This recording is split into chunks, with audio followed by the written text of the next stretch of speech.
بسم الله الرحمن الرحيم. الحمد لله الذي لا يحمد على مكروه سواه.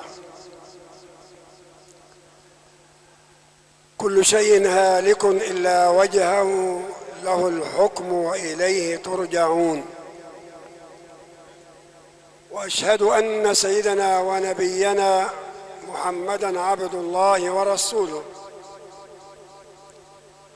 خاطبه ربه سبحانه وتعالى بقوله: وما جعلنا لبشر من قبلك الخلد أفإن مت فهم الخالدون كل نفس ذائقة الموت ونبلوكم بالشر والخير فتنة وإلينا ترجعون. اللهم صل وسلم وبارك على سيدنا محمد وعلى آله وأصحابه ومن اهتدى بهديه إلى يوم الدين. أما بعد، أقول كما قال الله تبارك وتعالى: إن هذا كان لكم جزاء وكان سعيكم مشكورا. شكر الله لكم سعيكم ومشاركتكم في تشييع رجل ليس كسائر الرجال، في تشييع رجل هذا الرجل قد سخر حياته ووقته لإصلاح ذات البين. وربنا سبحانه وتعالى يقول في محكم التنزيل: يسألونك عن الأنفال قل الأنفال لله والرسول فاتقوا الله وأصلحوا ذات بينكم وأطيعوا الله ورسوله إن كنتم مؤمنين.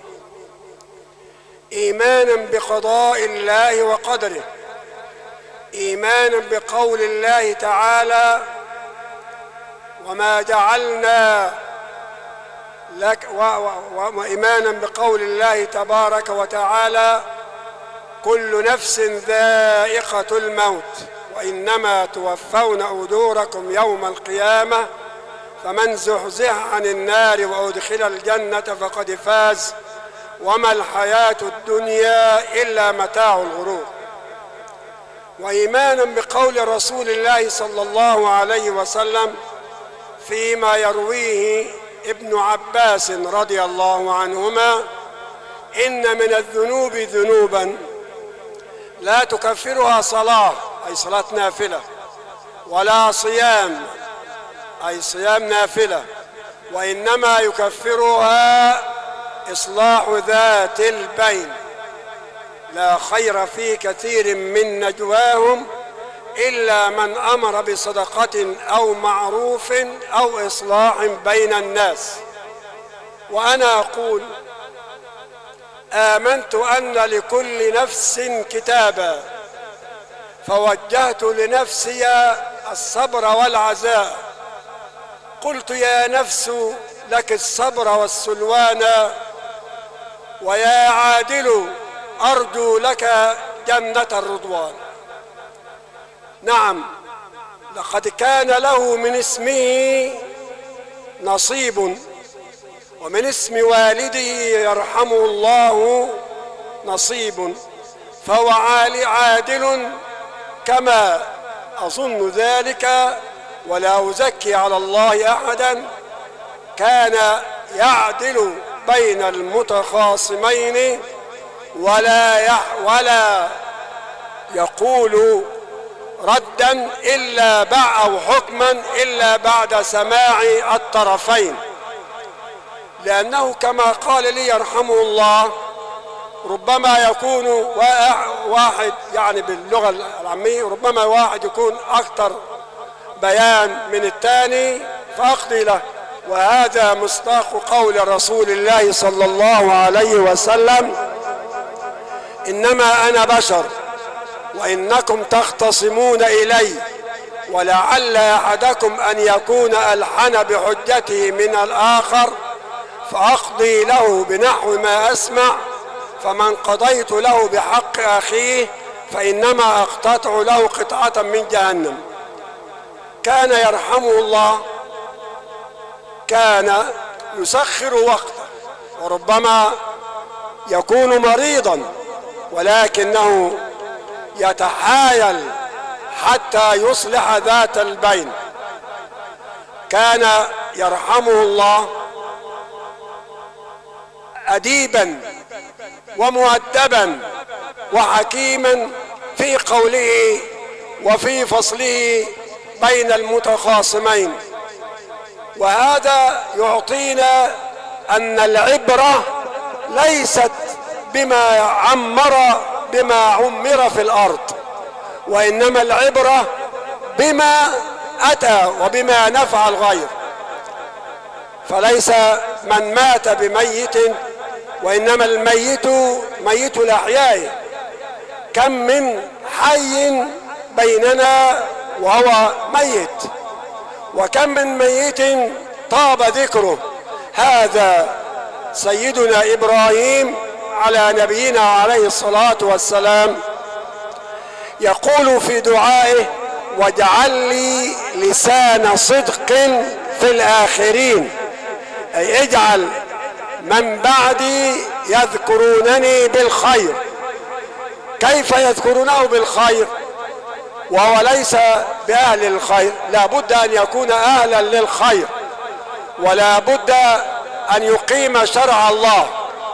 فالعبرة ليست بالعمر. سيدنا رسول الله صلى الله عليه وسلم نشر الإسلام ومات وهو في 63 من عمره ونشر الإسلام.